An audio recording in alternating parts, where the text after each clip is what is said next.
En série. Dinañu attaquer d'abord le cas de Mansour Faye. Donc, on a dit la commission d'instruction a rejeté donc la caution de Mansour Faye d'un terrain à usage agricole situé à Sébikotane, appartenant à Macky Sall, évalué à 5 milliards donc de francs CFA. Voilà, nous d'abord sur le cautionnement. Mansour a été donc auditionné hier par la Haute Cour de justice, par la commission d'instruction de la Haute Cour de justice, mais finalement, les informations, moi, il a été placé sous mandat de dépôt. Sérieux. Waaw, loolu moom lu bees amu ci. Te lu extraordinaire amu ci aussi. Parce que Mansour Faye ancien ministre la woon. li ñu koy toppee aussi bi nga koy dal. mi ngi woon nekk ministre nekk en fonction. donc loolu tax mu jaar fi nga xamante ni fa lañ jaarale ay anciens ministres. dans l'exercice de ses fonctions. Voilà, dans l'exercice de ses fonctions. kon y a rien d'extraordinaire. li ci extraordinaire lenn la rek mooy juridiction bi nga xam c'est une juridiction d'exception. te conformément à la loi aussi dem na ci commission d'instruction bi moo décidé placer ko. mandat dépôt loolu kon jàpp naa ni li ci ëpp solo. mooy ñoom ñëpp en commençant par Mansour Faye ak ñi ci topp ñëpp.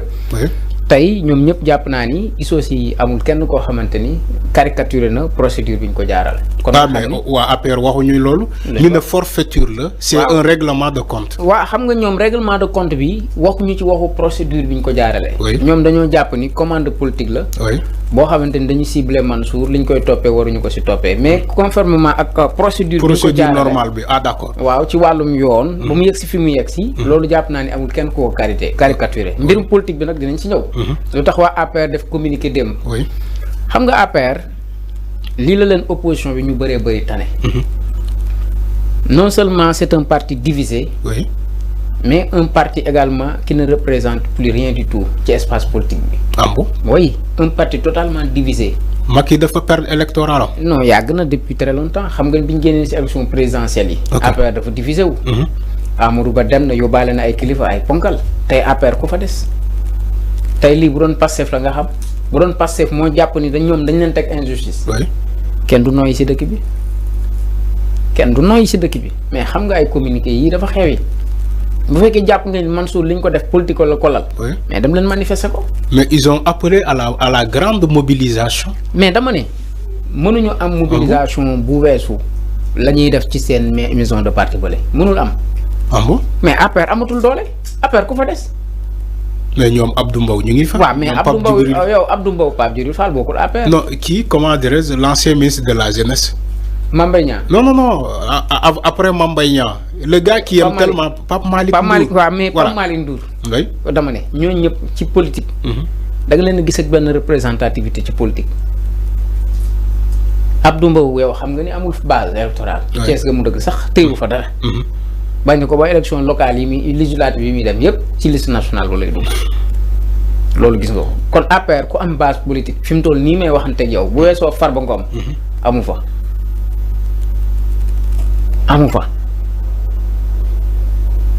Mais comment se fait-il, même les avocats de Mansour Faye, comme Elhadj Amadou Sall, l'avocat, il dit que c'est une commande politique. Man daf ma doyul. Amadou Sall man musuma doy ci avocat. Mais il fait quand même son rôle d'avocat. waaw dama ne au-delà de rôle avocat bi muy def. man ci xam-xamu yoon man doyloo ma ko man. Bon? waaw mais lu waral loolu lu tax. non xam nga loolu perception la man damay natt nit. ok man damay natt nit damay jàngat nit ci xam-xam li muy wax mais am na ñoo xam seen xam-xam man convaincre ma. ok xam nga mën naa ni tey par exemple Arfan mi chronique yi muy def. teg ko ci yoon convaincre na ma. ma ni chroniqueur nangam de li muy def nii. convaincre ma comme man rek am na ñoo xamante ni man li may wax neex na leen am na ñoo xam neexu leen. effectivement am na ñu ma convaincre am na ñoo bu ma génnee fii yow yaa ngi wax pertinent. am na ñoo bu ma génnee fii dañuy jàpp nañ ni man maa gën a nulaar ci ñëpp. loolu mooy perception moo tax man la man Amadou Sall man doyuma surtout ci dossier yi mu dugg yëpp waxoon naa la ko ci dossier Farba Ngom. ma ni la avocat maître Doudou Ndoye man du avocat bu ma doy ci dossier bii. loolu nag ne du avocat bu ma doy tekkiwul bañ ko nangul xam-xamam. am nañ xam-xam ñu ngi doxal li ñu war a doxal waaye man ci boppam seen argument yi ñuy teg ak ni ma gisee ñuy comporter loolu moo ma doyul ci dossier. kii moo tax man la woon Farba Ngom avocat yi en commençant par Doudou Ndoye. gëw ma ni ñoo koy génnee ci lii mu ne. parce que fulla bi ma ci gis théâtre bi laa gën a gis que fulla bi ak rigueur bi si dossier bi wala soit ñoom dañoo xam loo xamante ni mënuñu ci dara. voilà lu nit ñi xamul. wala mënuñu ko wax ci penc bi. mënuñu ko wax ci penc bi xaw a ragal. xam nga un avocat buy taxaw avocat dama ne. ci rôle am gis nañ avocat boo xamante ni leer na ne client am li ñu koy toppee moo ko def mais day taxaw défendre. oui mais boo xoolal conférence de presse bi ñu mujjee defal Farba Ngom fii Maître Doudou Ndoye heure bu waxee da nga naan kii xanaa day gën a dugal Farba. xam nga boo taxawee sa nga war a défendre nit war a am rigueur. jàkkaarloog nit ñi société bi défendre. taxaw naan man du ma ne moo def waaye du ma ne deful. deful waay. man du ma politique. sama yoon nekkul si politique. nii wii nii non. mais loolu dafa amul njëriñ loolu indiwu la fa indil ay argument yu mën a génne sa client ci jafe-jafe bi mu nekk man loolu laa gëm maître Omar Youm donte léeg-léeg du ma d'accord ak moom mais keroog dama d'accord ak moom ñëwal indi ay argument même bu dee ay argument politique sax ngay jël pour défendre sa avocat. mais nit ñi xam ni si sa rôle nga ne. bi mu demee toog si Maïmouna Ndour Faye lan la wax ki jël. jox Farba. xam nga yooyu tamit mooy gën ko enfoncé. kon am na ku jël. c'est vrai waxoon na yooyu. waxoon na ko man la man yooyu moo ma doyul. léegi nag problème bi mooy pour revenir ci suñu sujet. Mansour Faye lii bettul kenn te xam nga tamit aussi. devant la commission d'instruction nga jigi-jigi ñëw indi ay biens en nature. ñëw ni cautionné naa foofu noonu ci moment temps boobu. foofu mënoo fa am mënoo bañ a ñàkk ñu placé la parce que juge bi temps bi muy laaj. pour mu def expertise ci bien bi xaju fa. mais sëñ bëgg naa balaa ñu ñëw ci caution bi le fait qu'il a été poursuivi pour un présumé détournement de 2,7 milliards. waaw mais avocat yi ñu ne d'abord 7 milliards la ñuy annoncé woon pour revenir nous dire que finalement c'est 931 millions. xam nga waxi avocat yi. oui avocat yi dañuy wax ci biir. ak la ñuy wax ci biti moo tax il faudra vraiment faire. très attention par rapport au discours des avocats. oui bu ñu génnee di taxaw di wax. Maître El Hadji Diouf mi def na ko bataille li xew ci biir ak li ñuy wax ci biti. du benn. ok li ñuy xam ci dossier bi ak bu ñu génnee. xam nga dañoo am lu ñu tàmm ci espace politique bi. oui mooy li Abdoulaye Wade doon wax. nan les procès politiques se gagnent dans la rue. loolu lañ jàppoon ni mooy une réalité. ok mais léegi nit ñi dañoo am conscience dañu yeewu ci yu bëri du ay discours yi ñu mën a yóbbu moo tax ma ni man bokkuma ci catégorie boobu kuy focaliser wu ci nit ki li muy wax. am na ñoom dinaa leen déglu gëm li ñuy wax. mais am na ñoom bu ma leen déggoo rek damay puus. fii lañ toog ma ni la wax la ko ci Doudou Ndoye. oui waxoon naa la ko ci maître Moussa Diop. newoon naa la maître Moussa Diop bokkul ci avocat man yi ma doyloo ci xam-xam parce que donte avocat la jàng na yoon ban façon yoon la jàng parce que wax dégg naa ko ci ay procédures yenn yoo xam ne day wax di jaxase. c'est vrai que waxoo nga ko fi day jaawale yenn. non day jaxase. ok day jaxase xam nga mu ngi mel ne Madior tey. ñun la c'est un professeur en droit constitutionnel. agrégé mais mën nañ dugg ci yeneen domaines yi ci droit mu daanu. mu réer oui. mu réer. loolu day am. oui maître Moussa Diop mi da koy dal. Sénégal nag boo nee avocat la rek wala jàng naa yoon rek. ñu jàpp ni moom yoonu adduna bi yëpp maîtriser nga ko. am na ñoo xam jàng nañ yoon te maîtriser wuñu yoon. effectivement bu doon ku jàng yoon maîtriser yoon benn avocat du daanu devant un procès. oui. lu tax yéen bu ñu demee procès avocat yi kii di gagné kii di daanu. kii di gagné kii di daanu te pourtant ku ne da ngay andi argument pour défendre ku ne nag di nga aborder texte bu ne indi. kon yoon mbiru yoon moom moo sew xam nga. loolu ay mbir la yu extraordinaire ba même boo demee ci double degré de juridiction boobu xam naa après di nga ci ñëw ay coow am na ci ak ay werante mais le plus important daal Mansour Faye y a rien de grave y a rien d'extraordinaire ku ñu dénkoon la di ko saytu gis ni rapport Cour des comptes gis ni am na surfacturation mu bind surfacturation mu ko bind mu leer nañ bindul supposé rapport bindul supposé surfacturation de surfacturation la bind mu leer nañ ci en-tête bu noir boobu kon nag si loolu lañ sukkandiku yóbbu nañ ko si yoon téye na ko dañu woon du cautionné am na ñu ne Macky Sall moo joxe xaw ma bien en nature bu nekk Sébikotane yooyu yëpp si ça suscite des interrogations est-ce que loolu Macky Sall ko moom est-ce que du Mansour Faye ko moom mais à la grande surprise générale on lui a refusé cette caution-là. Ouais, mais c'est tout à fait normal. te Mansour moom prononcé na nee na moom même caution du ko déposé. waaw mais dama ni si moment boobu. juge bi du fa jël caution bi en nature. ah ok mais mënu ko jël parce que day def expertise. ah te expertise bi xajul foofu. il faut que ñu saytu bien bi ñoom dañoo ñëw ni bien bi ñoom def nañ expertise toll na si lii si ay milliards. ñu ne 5 milliards. waaw 5 milliards. lu ko si wóor juge bi lan moo wóor juge bi nii lii du alalu jàmbur. te ñu ne même ci tour Macky Sall terrain boobu ci tour Macky Sall la nekk. waaw léegi yooyu dañ koy lëncu Macky Sall. terrain bi mu ni moom la tayle. oui terrain kan la est-ce que terrain am la.